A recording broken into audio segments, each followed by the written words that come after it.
So, good evening and welcome to today's class.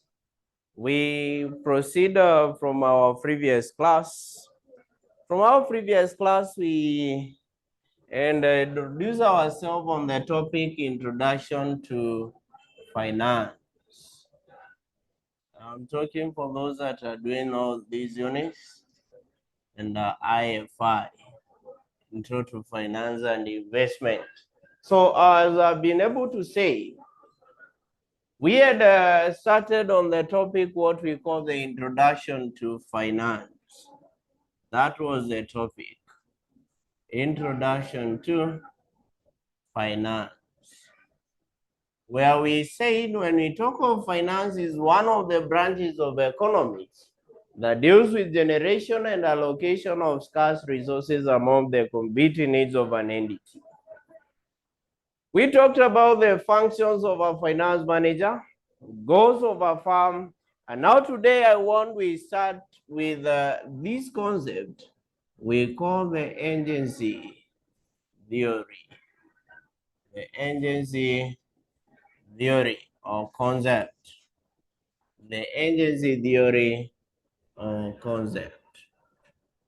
Now, on the agency theory or concept is a theory or concept that explains the relationship between one party known as the principal who appoints another party known as the agent to act on his behalf. Now, as a result of that relationship, there may arise what we call the conflict. And in our case, is now what we call the agency conflicts. So our question here will be, how do we, or what causes the conflict, and how do we solve that particular conflict? So you just begin by saying, this is a theory. The theory that explains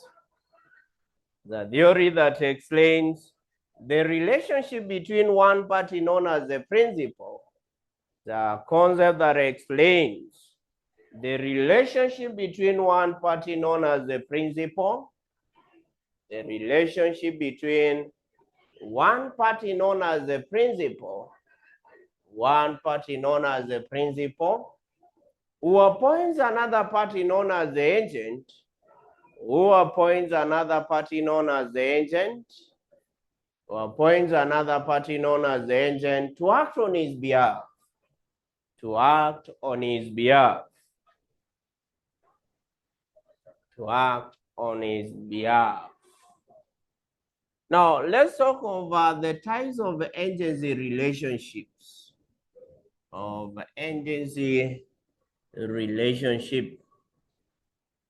of agency relationship. But one will have what we call the shareholders versus the management. The shareholders. This is versus management.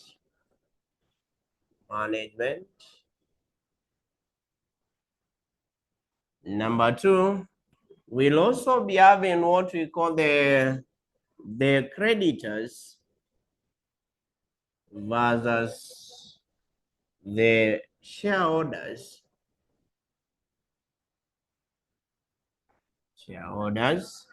Number three, we'll have the government.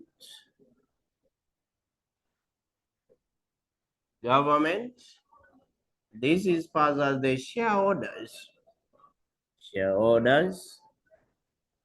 Before we have what we call the shareholders versus auditors. Shareholders versus auditors. Can also talk about the shareholders versus the employees. Shareholders versus employees. But mostly this one for the shareholders versus employees, we put them under this category of management because employees of the organizations form also the part of the management. They also form that part of management. So we can begin with the agency relationship. agency relationship. This is between shareholders,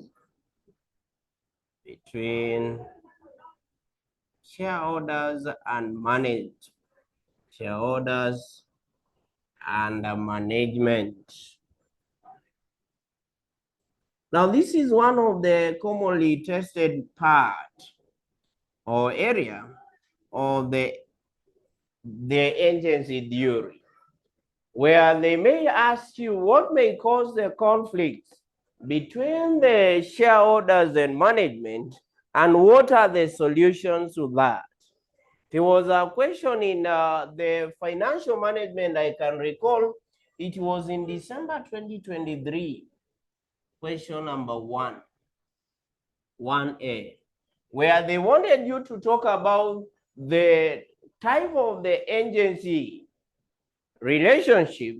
You also talk about the causes of that agency relationship and the solution to that agency relationship. And that was on what we call the shareholders versus the management.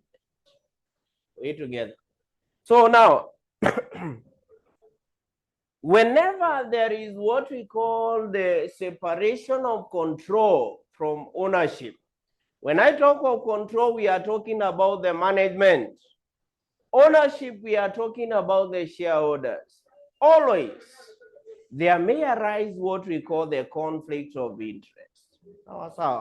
Because one, the shareholders have their own interest, the management is also having their own interest. Remember, the management here is acting as a stewards. And therefore, as a result of that relationship, there may arise what we call the conflict. And what is this causes that conflict? We'll be able to see. So you write and say, whenever there is separation of control, whenever there is separation of control from ownership, whenever there is separation of control from ownership, separation of control from ownership, there always arise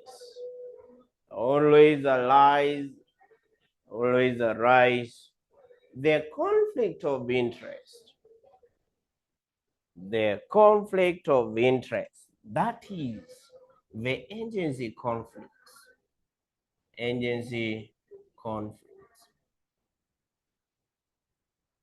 Right, and say the management may affect the interest. Management may affect the interest of shareholders. Management may affect the interest of shareholders, thereby causing conflict of interest,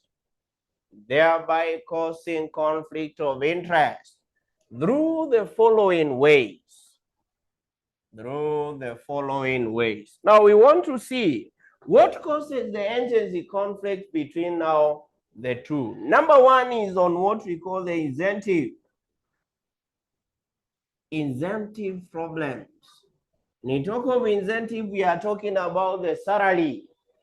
Now, managers of an organization may fail, or they may feel that they are not motivated, because regardless of the profit that they bring to the organization, their salaries never what? Changes. And as a result, it may cause conflict of what? Interest. Right, and say managers of an organization may not be motivated. Managers of an organization may not be motivated because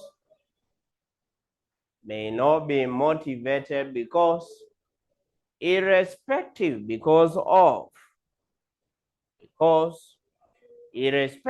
of the profit they generate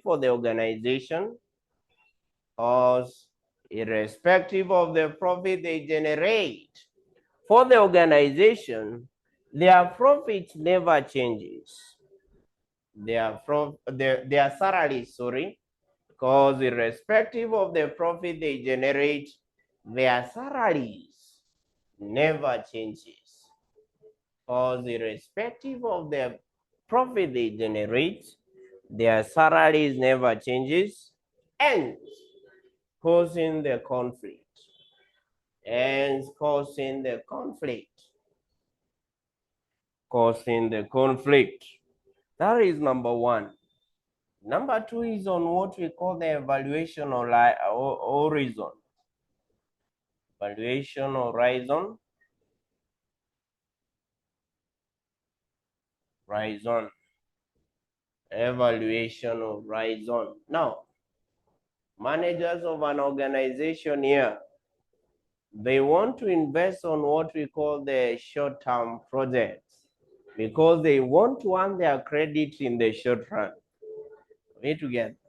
But for the shareholders, we said in this case they want to maximize on wealth. Are we together? And for you to maximize on wealth, we said is one of what we call the long-term objective. When I was talking about the wealth maximization goal. So for them, they prefer investing on what we call the long-term projects, which are consistent with the going concern accounting what? Concept. And as a result, it may end up causing conflict. So you write and say, managers prefer investing. Managers prefer investing in short-term projects, investing in short-term projects in order to earn credit in the short run,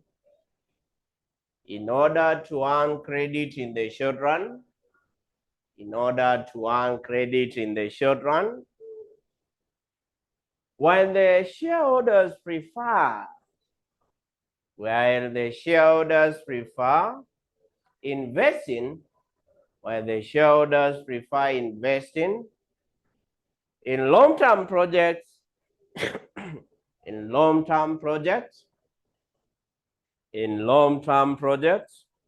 which are consistent with the going concern accounting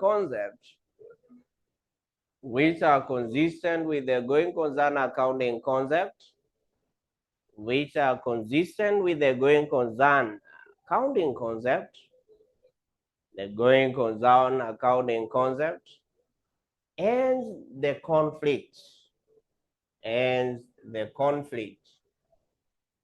and the conflict. Number three, differences in risk profile.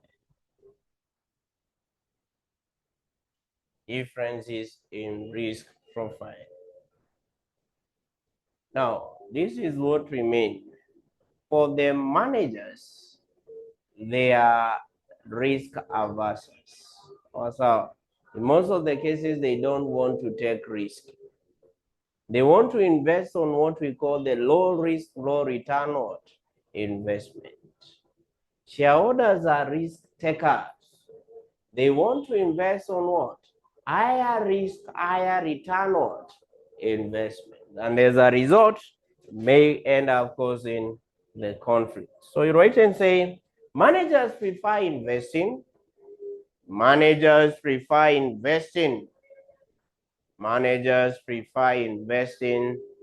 in high risk, in low risk, low return investment, prefer investing in low risk, low return investment,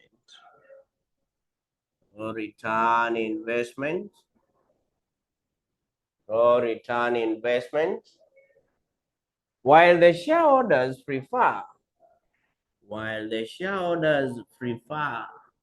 higher risky, high return investment, high return investment, ends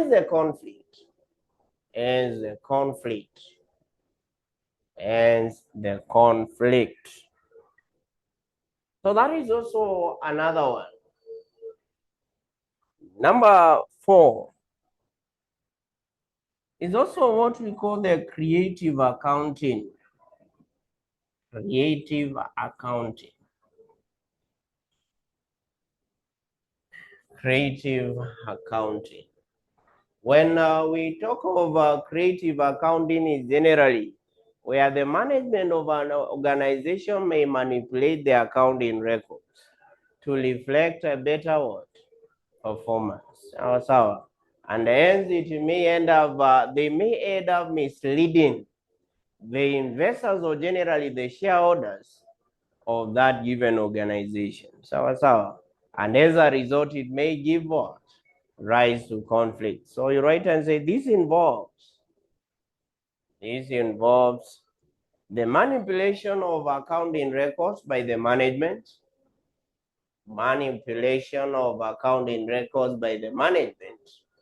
to reflect a better performance,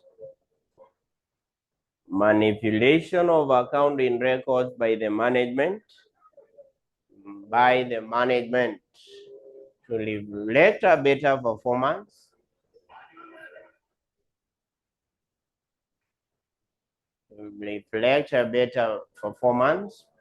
thereby misleading the shareholders,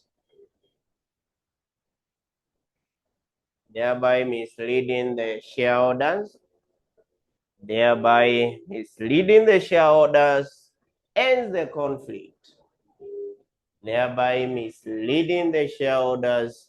ends the conflict,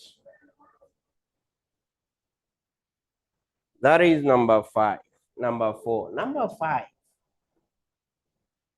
is what we call the pursuit of self-esteem goals. Self-esteem goals. Self-esteem goals. Now, when we talk of self-esteem goals, we are talking about now the managers of an organization, they want to manage big organizations. Are we together? So if they want to manage big organization, they may facilitate the expansions of this company through what we call the strategic alliances. Strategic alliances, we mean, for example, they may enter into what we call a merger or an acquisition. So if they enter into mergers and acquisition, remember, it will affect the control of the management, or the control of the shareholders. In this case, what we mean, in simple terms, we mean it will dilute the ownership of the company and hence causing the what? Conflict. So you write and say managers wants to manage big organizations. Managers want to manage big organization. Managers want to manage big organizations,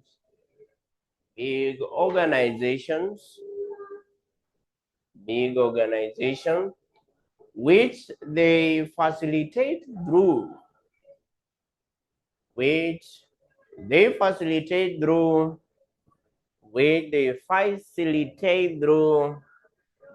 and acquisitions. They facilitate through mergers and acquisition, thereby affecting or thereby diluting the ownership,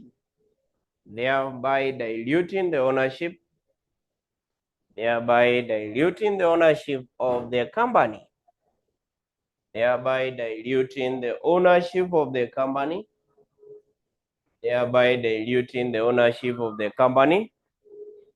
hence causing conflict.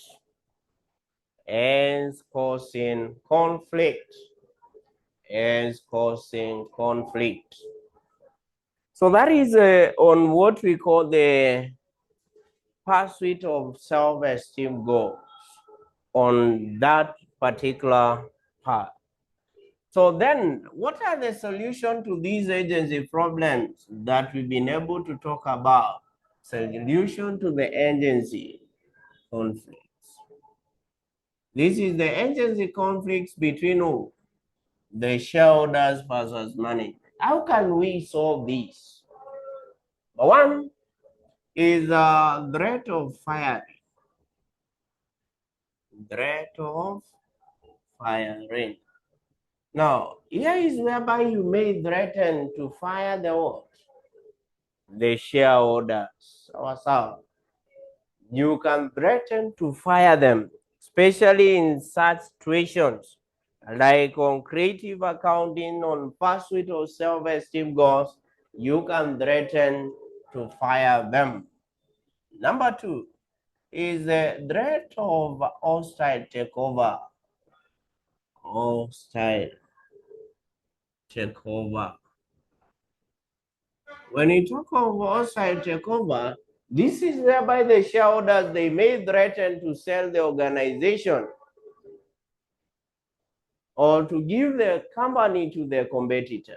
So they take it and give it to another company, which is their competitor. But remember here, they are just threatening to do so.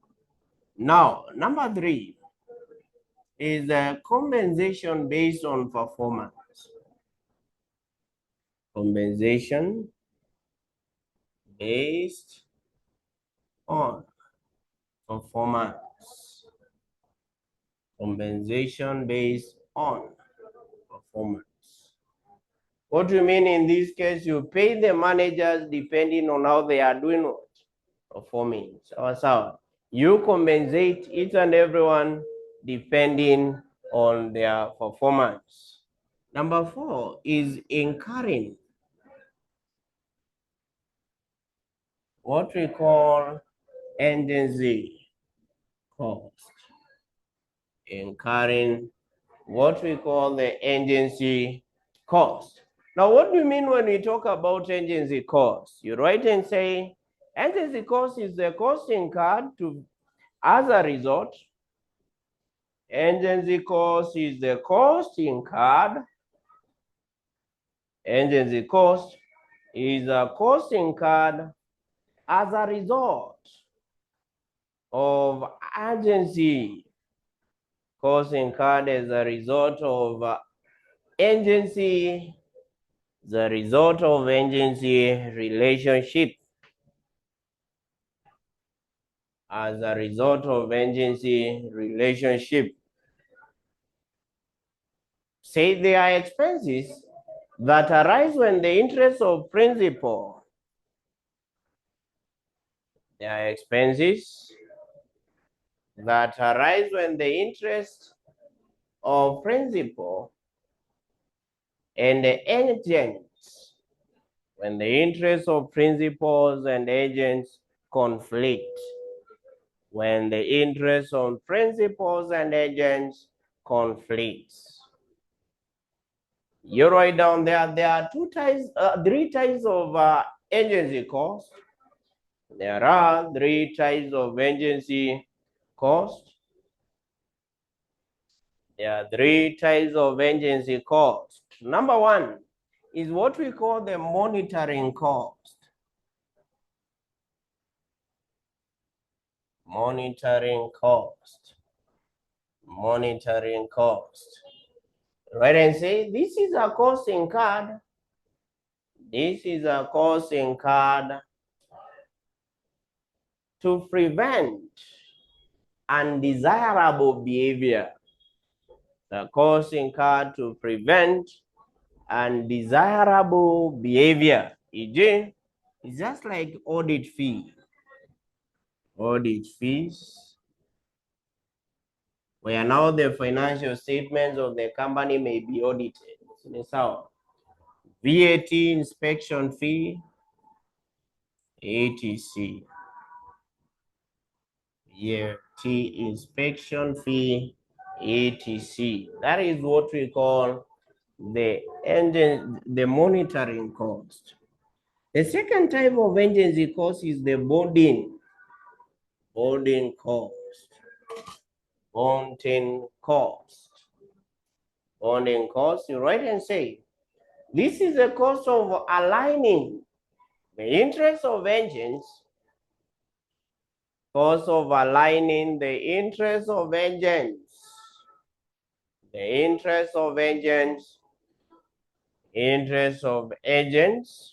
with those of the principals,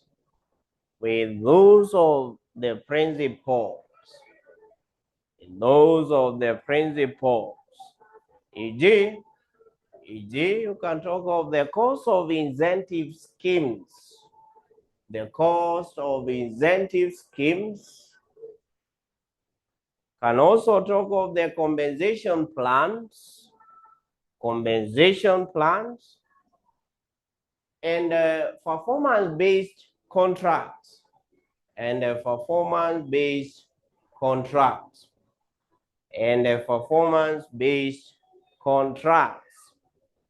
That is what we call the bonding cost.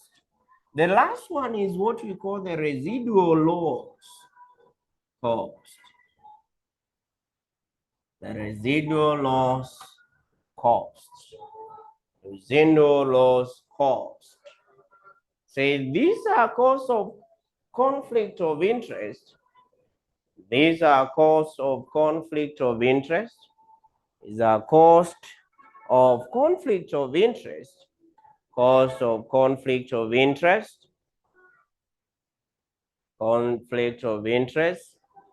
That cannot be estimated through the monitoring.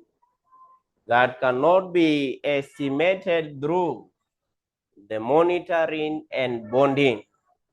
Cannot be estimated through the monitoring and bonding. Right? For example,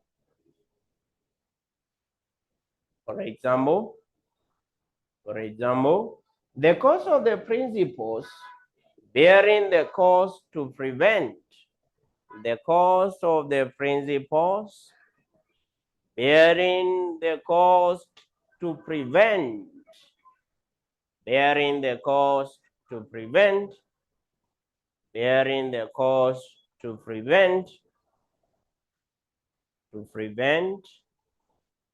The agent from giving preference.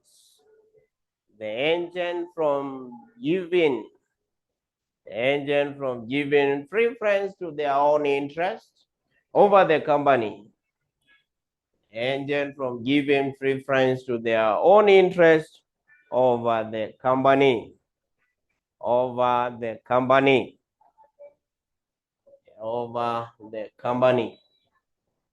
So that is also another way we can be able to prevent or solve the conflict between the shareholders versus the management.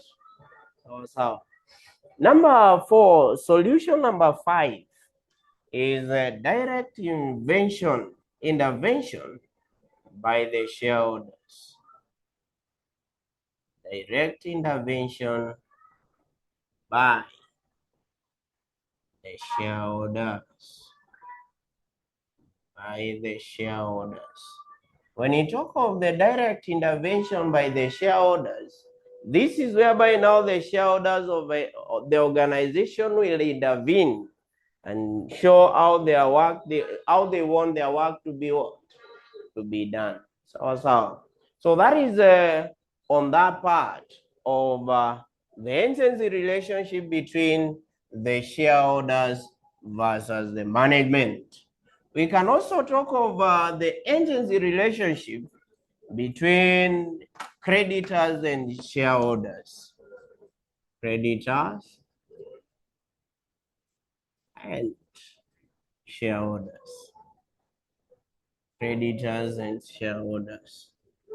Now, I will begin by just asking you a question.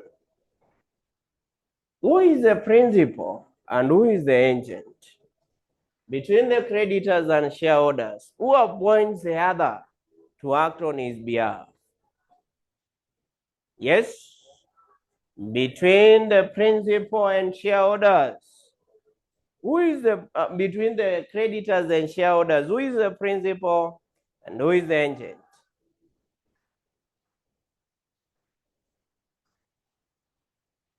Sorry? Who is the principal? Creditors are the principal. Sure, that is from clear. And that means then the shareholders are what? The agents. So now the creditors are the principal, the shareholders are the agents. So the shareholders may affect the interest of now the creditors, hence causing conflict of interest. And in our case, we want to know how they may cause this conflict of what? Interest. Now, remember when I talk of creditors, it's not restricted only to creditors. Is anyone who giving rent, who is doing what we call the renting? We can talk about the debenture orders. Generally, the debt orders is under this category. The renters. Are we together? Yes. So you write and say the creditors are the principal. The creditors are the principal, while the shareholders are the agents. Creditors are the principal, while the shareholders are the agents. And the shareholders are the agents. On that, you can also add and say the shareholder may affect the interest of the creditor. Shareholder may affect the interest of the creditor. Shareholder may affect the interest of the creditor. Interest of the creditor. Hence, causing conflict of interest. Hence, causing conflict of interest through the following ways. And causing conflict of interest through the following ways. Number one is by investing the borrowed funds. Investing the borrowed funds on high risk investments. The borrowed funds on high risky investments. High risk investments. Now, remember when you borrow, you have to give the purpose of that given loan. So if the creditors or the renters have given you money, and then you invest on high risk, higher return investments, then it means that in this case, it will end up causing what? Conflict. Because that is wasn't the purpose of that particular loan. And as a result, it will cause conflict. Number two,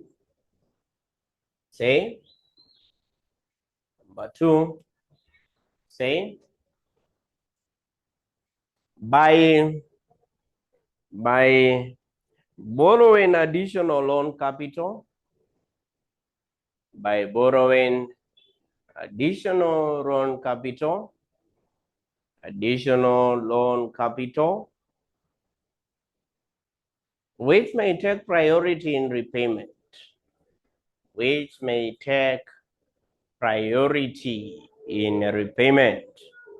by borrowing additional loan capital, which may take priority in repayment.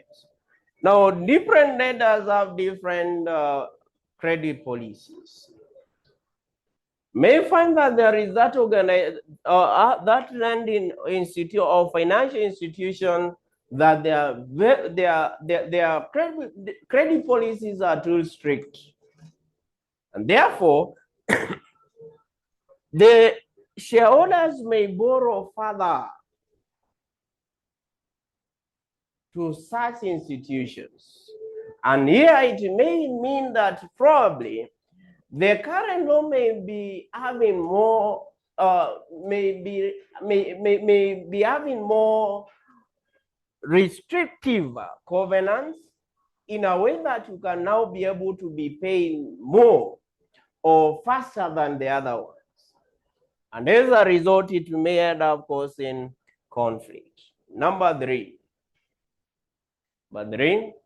is by paying higher dividends, by paying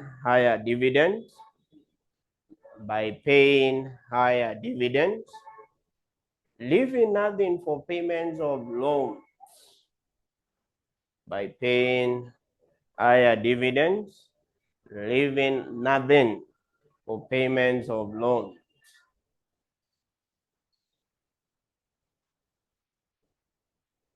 Now, one of the ways an organization or the management may minimize also what we call the agency conflict.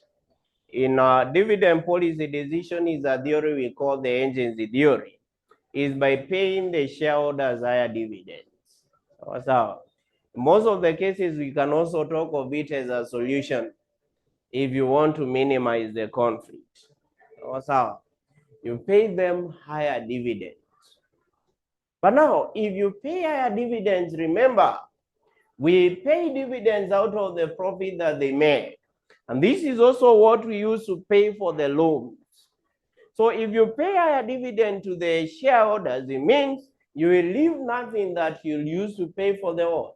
The loans. Ends the conflict. Number four, by selling the assets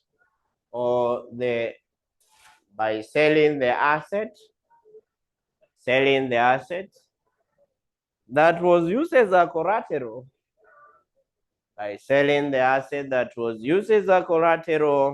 in obtaining the loan capital, selling the asset that was used, the asset that was used as a collateral,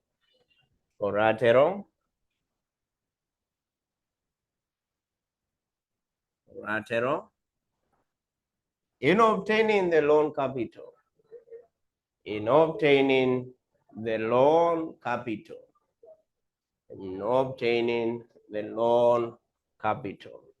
and as a result, it may end up causing what? Conflict. So let's talk of the solution to the agency problem.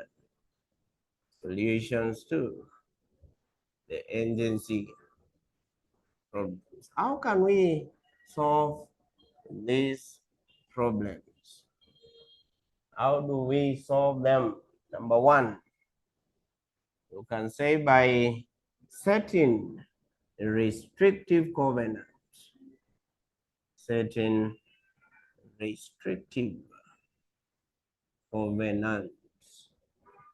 Covenants will mean no borrowing until you clear the first loan, or generally on the investment.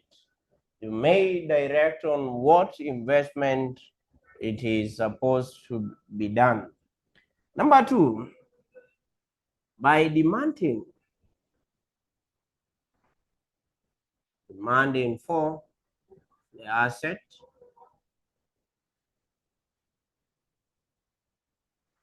before giving credit.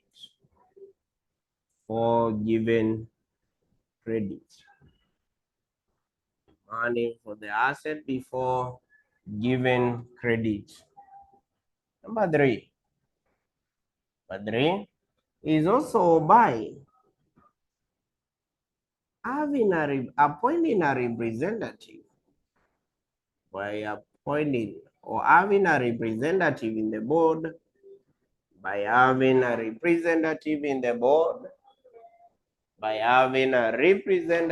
the board, to represent the creditor's interest.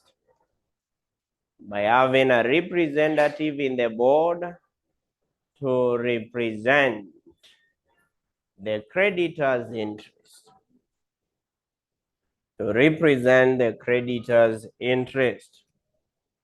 Number four is what we call the convertibility.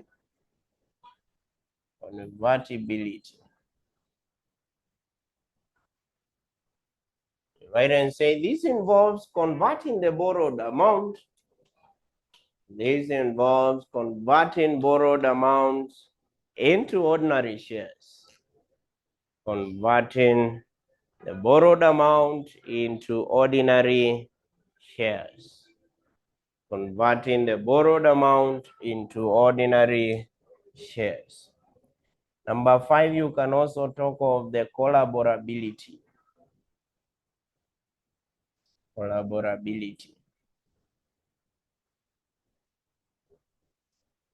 Collaborability. Say, this involves coming together to do business as one.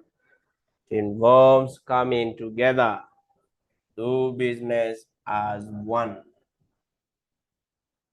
Coming together and doing business as one. So that is what we mean on that. Those are the solution to the agency problem. Now we can get to what we call the government. The agency relationship between the government and the shareholders. Government and shareholders.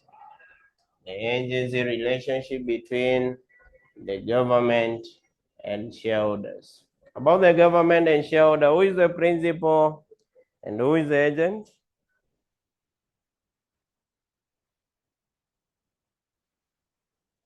Who is the principal and who is the agent?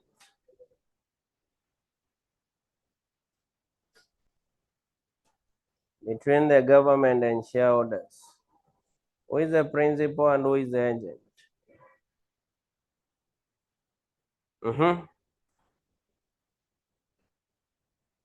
Who is the principal and who is the government is the principal, that is from Otunga. So government is the principal, meaning that the shareholders is the agent. What do you think may cause the agency conflict between the government and shareholders? What may cause the agency conflict between the government and shareholders? What may cause the conflict of interest between the government and shareholders? From Mua is talking about the taxes, changes in policies. Which policies are you talking about here? Yeah, illegal businesses, that is from Dan. RITI is the government is the one that increases taxes. So there is no way in this case it may affect itself. But we can say if the shareholders avoid payment of what? Taxes.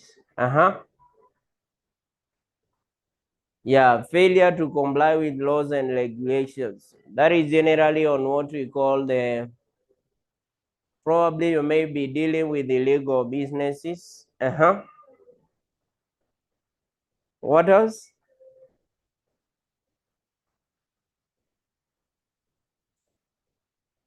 Also not taking part in CSR, that is corporate social responsibilities. No.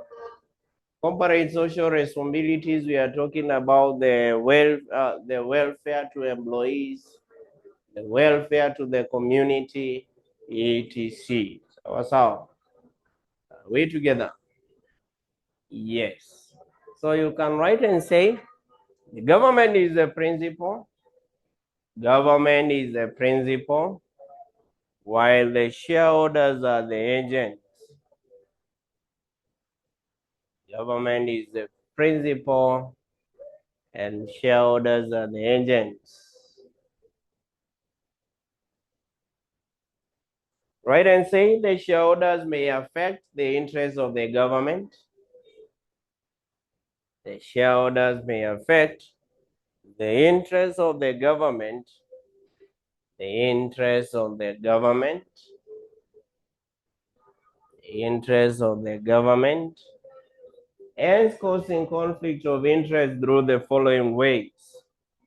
Hence causing conflict of interest through the following ways. number one, and causing conflict of interest through the following ways. Number one is by avoiding investments, avoiding investment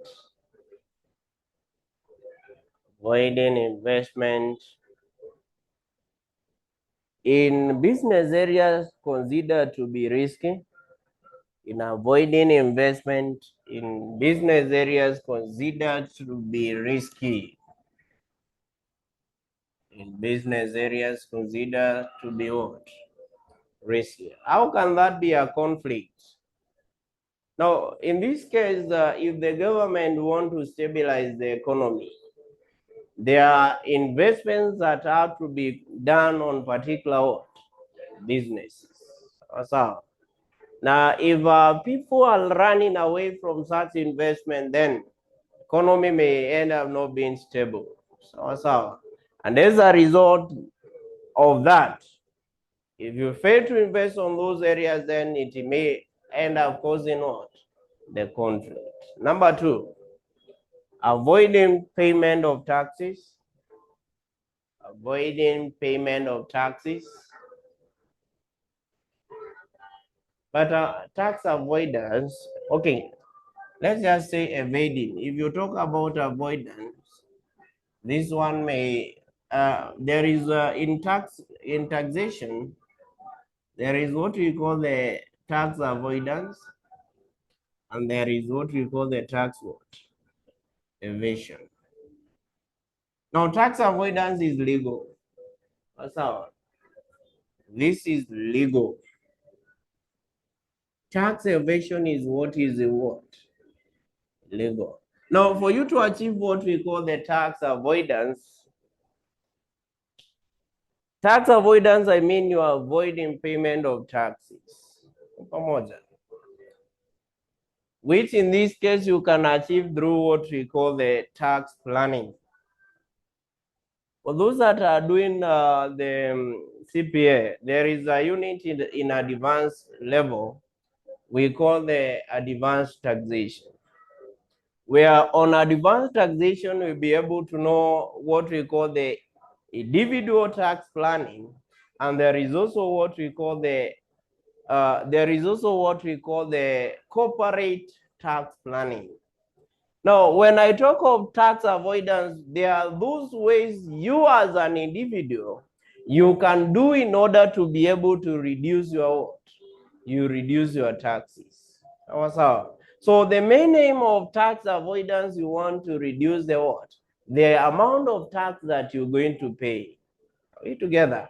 Like for example, you can invest, you can acquire what we call the mortgages. Tunaitanga owners occupiers mortgage. It is the interest on that, there is a maximum amount of that interest which is allowable for tax purposes. If it is allowable for tax purposes, we mean it is going to reduce your tax liability. We are talking about such things. And that is why I'm saying that the tax avoidance is that is legal. What is illegal is tax evasion. You are completely evading from paying what? Taxes. So here you can just say evading payment of taxes. Evading payment of taxes. Evading payments of taxes. Number three,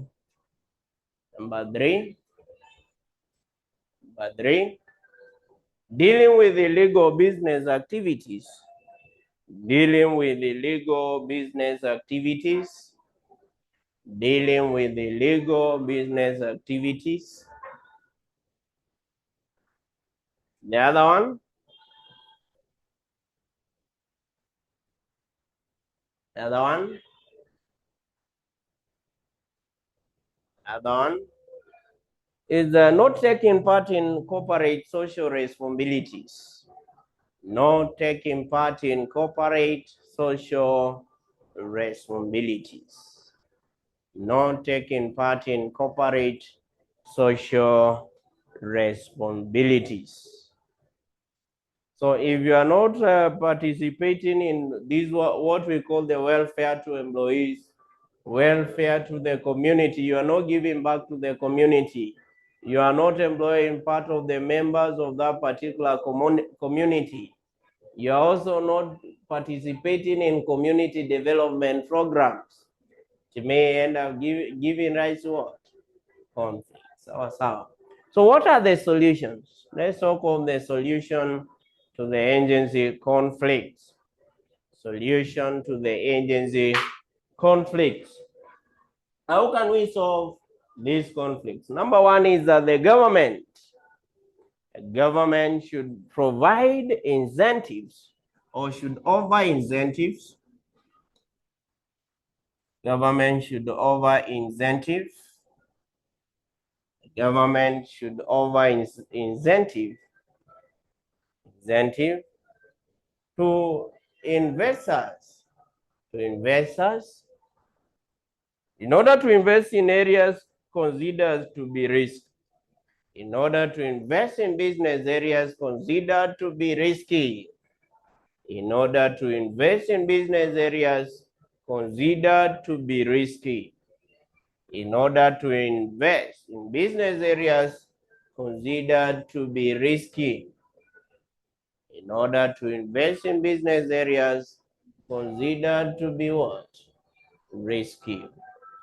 Number two is that the government should incur monitoring cost. Government should incur monitoring cost. Monitoring cost. Monitoring cost, we are talking about e.g. the VAT inspection what? P. So, are we together? Number three, you can say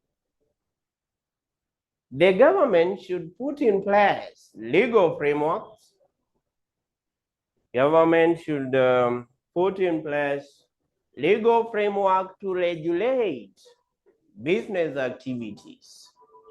Government should put in place legal framework to regulate business activities. Government should put in place legal framework to regulate business activities. Last one, you can say the government should appoint one of their representative in the board. The government should appoint one of their representative in the board. Government should appoint one of their representative in the board to represent their interest. The board to represent their interest. The board to represent their interest. So that is on the agency relationship between the government and the shareholders. Now, can now get to the other one, which is the shareholders versus the auditors. Shareholders versus the auditors. The shareholders versus auditors. Shareholders versus auditors. Shareholders versus who? The auditor.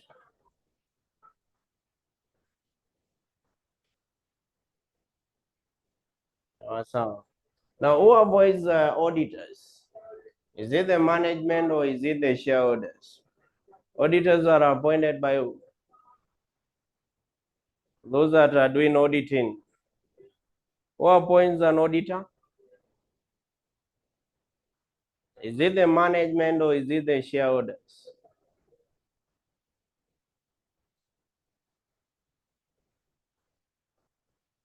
I have been told by Maureen should be the shareholders. So, shareholders of the company are the ones that appoint what? The auditors. My other question is here. Auditors are legally liable to, are they legally liable to the management or they are legally liable to shareholders? Auditors are legally liable to. Kada is talking about the shareholders. Auditors legally liable to shareholders, or they are legally liable to the management. From the done, I see it's to the management. From the others, like Rose, you are talking about the shareholders. Now, auditors are legally liable to management, and this is under the terms of what? Engagement. Sawa. Remember, an auditor does not enter into any agreement with the shareholder. The shareholders of an organization are just that parties. Are we together? And the auditor can the auditor can be liable to this under what we call the law of what? Law of tort. Are we together? These are just neighbors, the shareholders, because they just rely on the audited financial statement to make the what? Decisions. And that is why, for them, they can sue the auditor under that law, because they do not enter into any contract with who? The shareholder. Are we together? And that is why the auditors are legally liable to the management, because when an auditor accepts the engagement, he is supposed to draft an engagement letter. And the engagement letter, one of the content is supposed to request the management, that is the client, to accept the terms by signing the engagement letter. So that is to tell you, if an auditor is appointed by the shareholders, but he is not legally liable to the shareholders directly. They can be legally liable to shareholders, but this is under what? As third parties. Are we together? So now, the shareholders of the company are the ones that are required to appoint an auditor. Sawa. And an auditor is appointed in each and every annual what? General meeting. Manisha, the contract of an auditor is only one what? Financial year. That is one of the things that you have to know. Are we together? The auditors are appointed by the shareholders at each and every annual general meeting. Lazima, each and every annual general meeting. So, are we together? They are appointed by the shareholders in each and every annual general meeting. They hold the office from the conclusion of that annual general meeting to the conclusion of the next annual general meeting. However, an auditor may be appointed, he may be reappointed, or he may be automatically reappointed. When I talk of appointment, we mean for the very first time, he may be appointed. Sawa. Reappointed is where at the annual general meeting, they reappoint you to act as the auditor of that given company. Reappointment, we mean that as at the annual general meeting, the shareholders may fail to comment anything about the auditor. Wakikosa kusema anything regarding the appointments of the auditor, we term you to have been automatically reappointed, unless you express your unwillingness to be reappointed. Number two, you are disqualified under the Companies Act. And number three, a resolution has been passed that you should not be reappointed. In such situation, then, will not turn you to have been automatically what? Reappointed. Sawa. So in this case, we want to know how do they affect then the auditors here, because the auditors are the one that will affect the interests of the shareholders, because the auditors are now the agents. We want to know how do they affect the interests of the agents, sawa, and how can we solve the same. So you write and say, the shareholders of a company, appoints an auditor,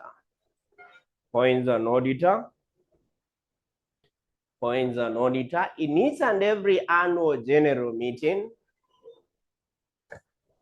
In each and every annual general meeting, who holds the office from the conclusion of that AGM, to the conclusion of the next AGM, from the conclusion of that AGM to the conclusion of next AGM, the conclusion of the next AGM. Right, and say the auditors may affect the auditor may affect the interest of the shareholder. The auditor may affect the interest of the shareholder, hence causing conflict of interest,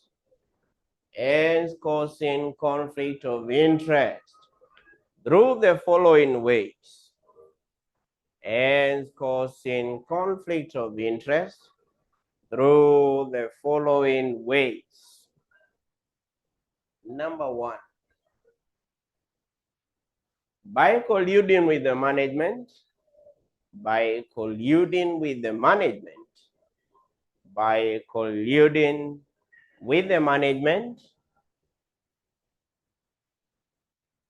in their provision of professional services, by colluding with the management in the provision of professional services, in their provision of professional services, in their provision of professional services.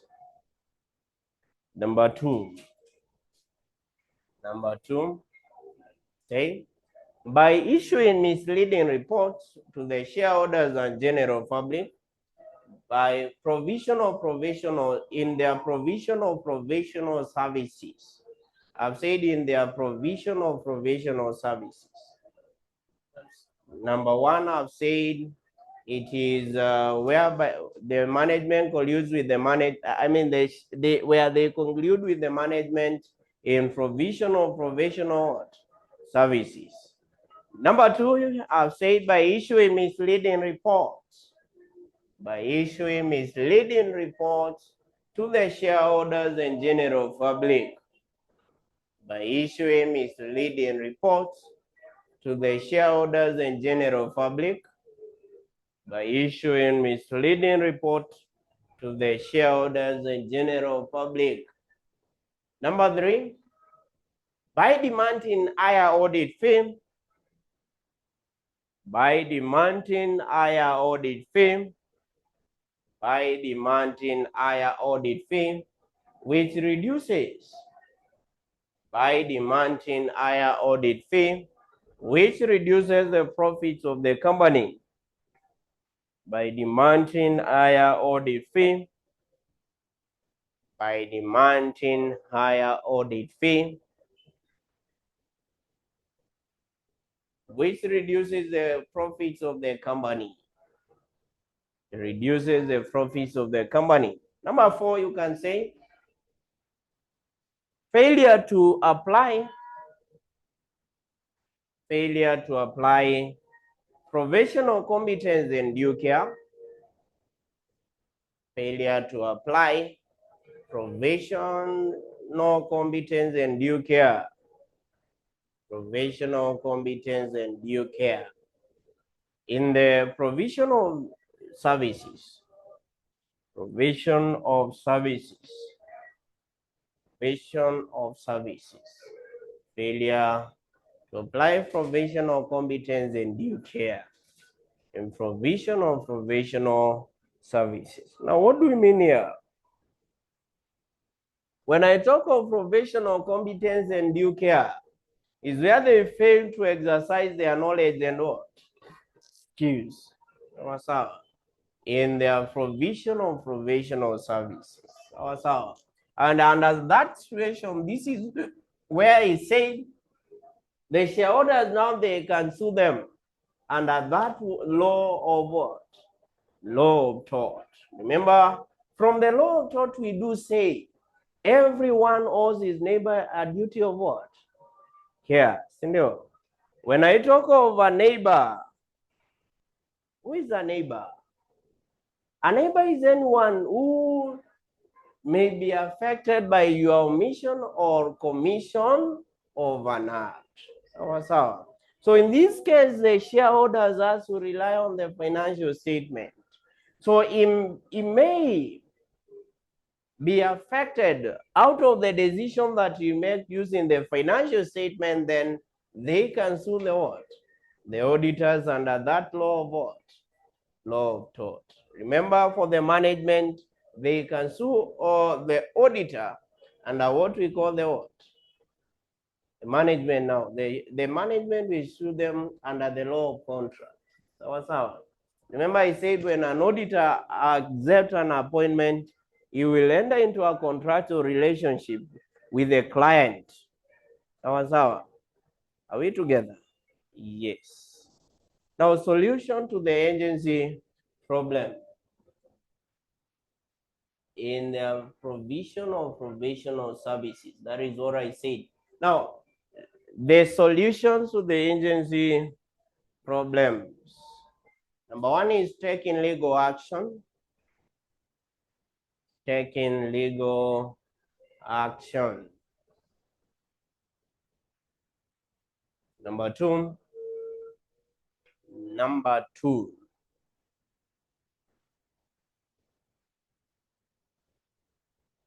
can talk of threat of firing.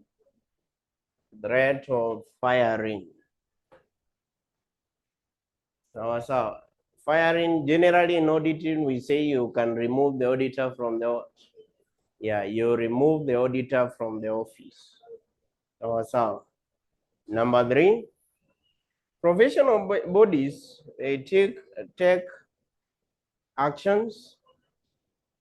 Professional bodies may take legal actions.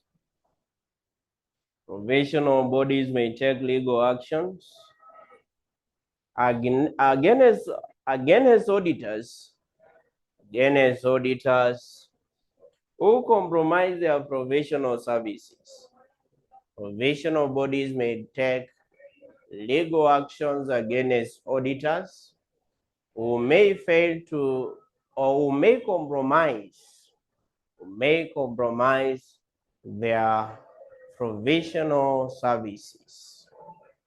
They may take legal actions against the auditors who may fail or who may compromise their professional services. What we mean in this case, they can withdraw their practice in what? Certificates. And then the last one, you can talk of what we call the second partner reviews. And yes, the second partner review. Second partner review in this case is whereby you appoint an independent auditor who did not take part in auditing to examine the financial statements of what? The company. So you can use that. Mainly is what we call the audit reviews, and by use of audit committees. Audit reviews and audit committees. Audit committees are the one that they assist in appointments of the auditor. In fact, audit committees are the one that recommend the auditors to be appointed by the shareholders. Is a process that we learn in auditing, where first they recommend to the auditors, the client, the auditors that they want to do it, to be appointed. Kwanza, they send them what we call the questionnaires, and then those candidates that the qualified candidates, then they are recommended to the auditors, to the client for appointment. And those are the solution to those agency problems. So I want to check out now how the questions were set on those past paper. So I want first we use the financial management past paper. Let me share the group.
So I want to check some of the questions that were tested.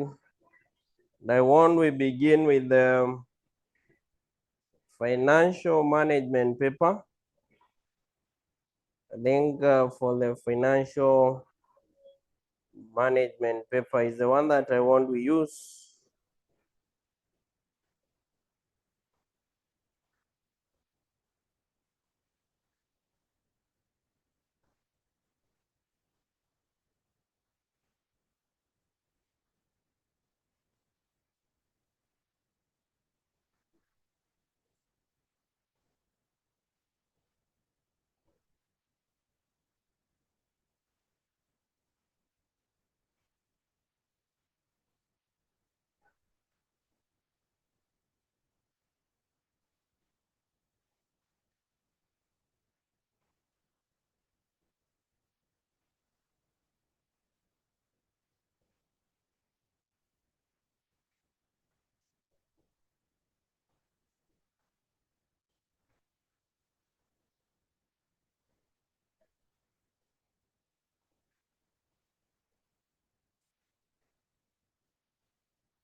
Now, when you look at the financial management paper that I've been able to share, like the question in December 2023, question number 1, as I said, 1A was the corporate objective that may conflict with the financial objective of a firm. 4 cooperative objectives that may conflict with the financial objective of the firm. This is just from the what we call the goals of a firm. The goals of a firm. Operative objectives and what we call the what? The financial objective. How do they can they conflict? How can the corporate objective conflict with financial objective?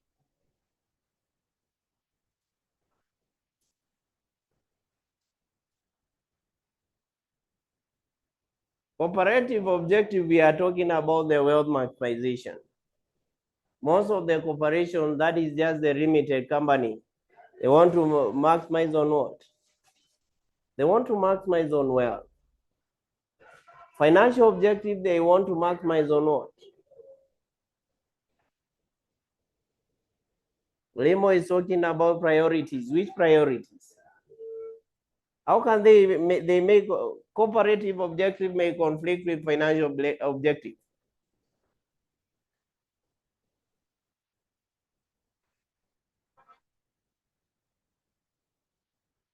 Mm-hmm.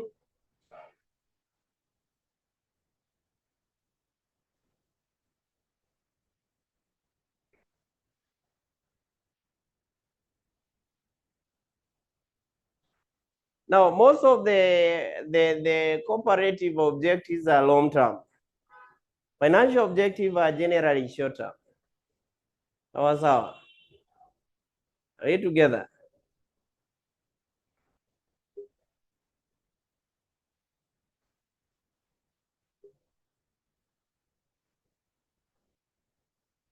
There are some who are not having the questions.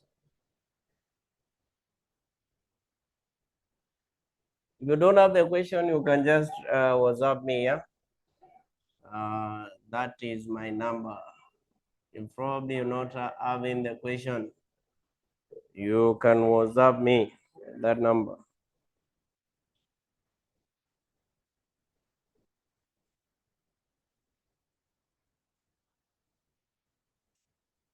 Sawa sawa. So the conflict here is I've said for the cooperative objectives are long term. Sawa sawa. These are the one for the financial objective. In most of the cases, we say they are short term. Be together.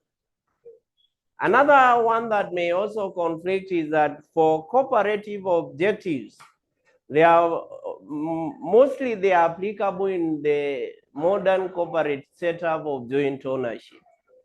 Financial objectives, they are not applicable in the modern corporate setup of joint what?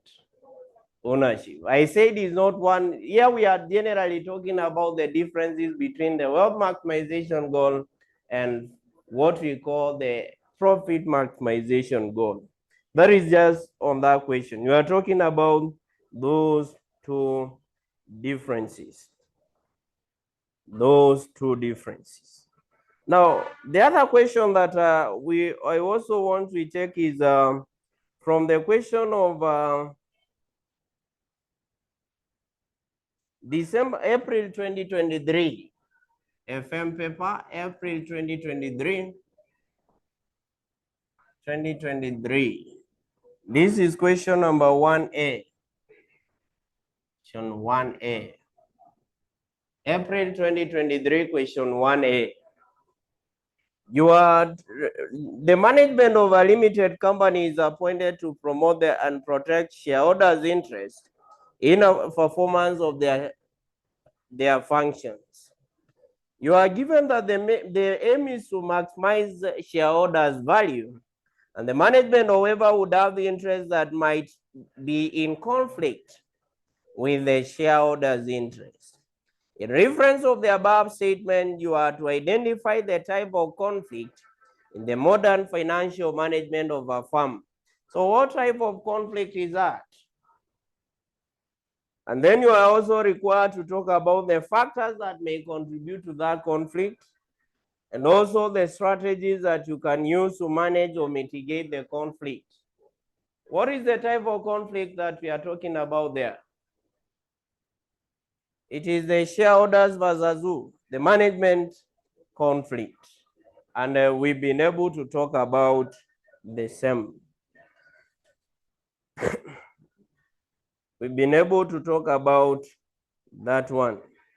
So that is from the financial management paper. I want to take now from the financial decision making. From the financial decision making paper. From the financial decision making past paper. Financial decision making past paper. Financial decision making past paper. From the financial decision making past paper. I've also shared the same to your group. Financial decision making past paper.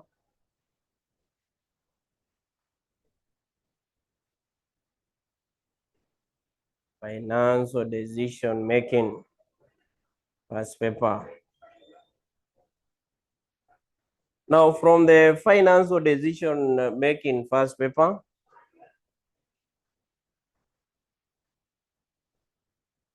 finance or decision making first paper,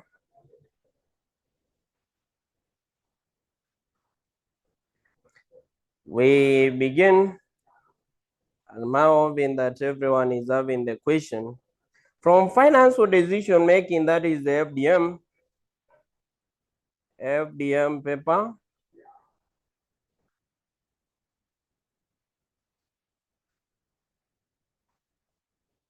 Question was August 2024, question 1B, where you were told that the ways through which goals of a firm may conflict the one with another. It's just the same question that I've been able to talk about there. How the cooperative objective may conflict with financial objective of a firm. It's just the same thing.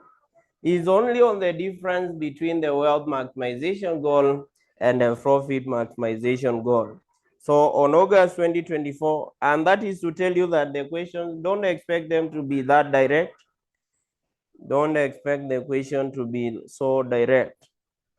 The other question in still FDM paper, in the finance or decision making, on the goals of on the functions of a finance manager, the question was there, question 5A, April 2024. Question 5A, April 2024, where you are to summarize 4 functions of a finance manager. On December 2023, question 1B, you are to talk about the limitations of profit maximization goal. December 2023, 1B. You are to talk about the limitations of profit maximization goal. Limitations of profit maximization goal. I think we talked about the same. The other question, it was April 2023, question number April 2023, question 3A, where you are to explain the following categories of agency conflict. April 2023, question 3A. Question 3A.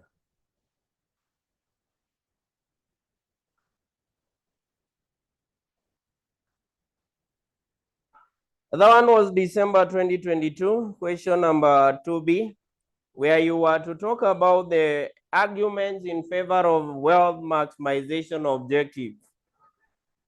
In favor, question 2 of December 2022. December 2022, question 2A. That was on that particular question. August 2022, question 1A, on limitations of profit maximization goal. Limitations of profit maximization goal. That is also on that question. Also, on December 2024, it was also there, question number 3B. December 2024, question 3B, where you are to talk about the ways of solving conflict between the shareholders versus the auditor in relation to agency what? Agency theory of a firm. We talked about the same on that. So that is from the finance or decision making. The finance or decision making, it was all on the same on that. What we've been able to check there.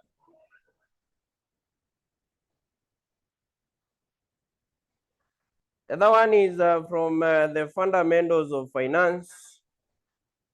The fundamentals of finance, the FOF.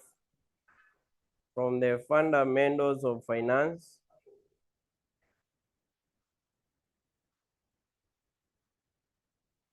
Now, from the fundamentals of finance,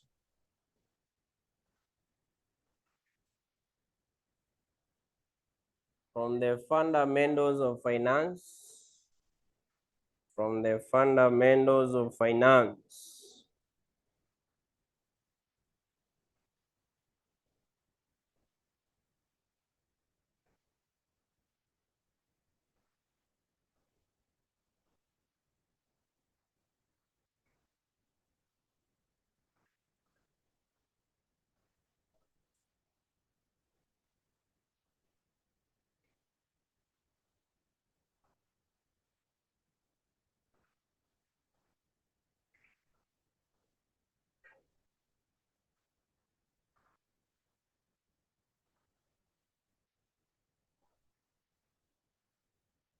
Fundamentals of finance is the one that I've indicated as FOF.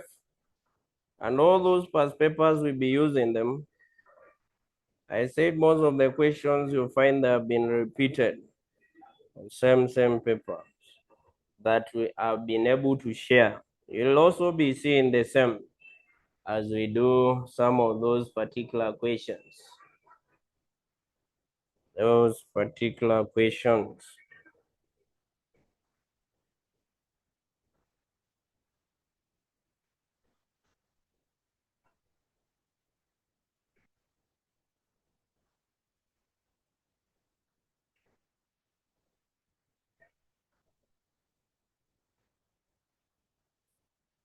So I'm hoping now that everyone is having the paper. I'm hoping everyone is having those past paper. So we can just check on that one, then we'll meet in our next class. So from the fundamentals of finance paper,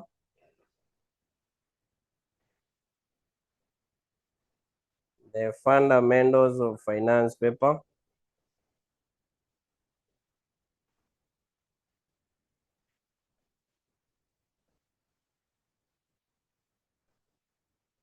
Now, fundamentals of finance paper, you check from the sitting of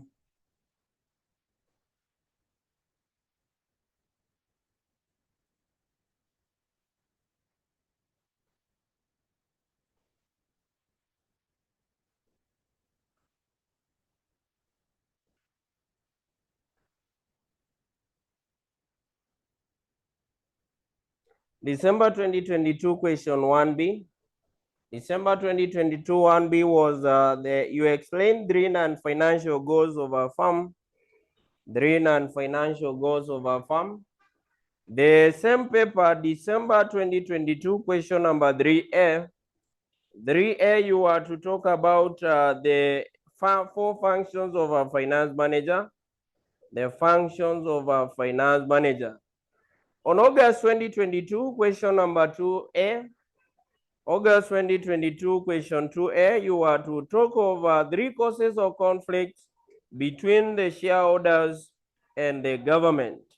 Between the shareholders and government. So that is on that.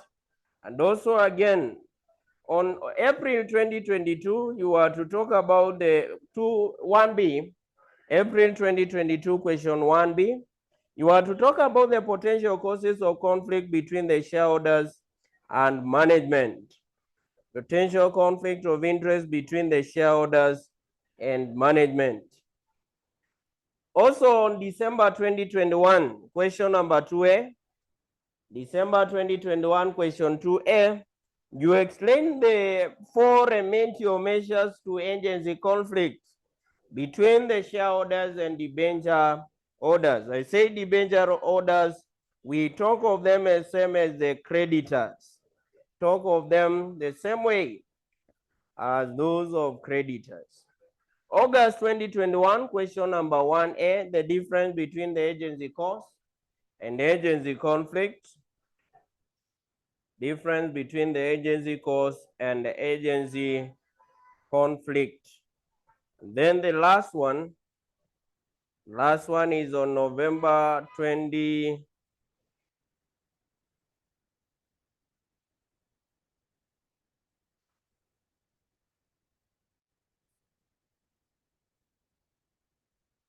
(2019) 4A, 1A, so 1B, November 2019 1B, where you are told to discuss 4 ways in which the potential agency problems between shareholders and management could be resolved. Is one of this topic, as I said, in each and every sitting, you have to find out, you have to find a question. So we now meet in our next class now where we begin the computation part, which will be now the topic, the time value for money.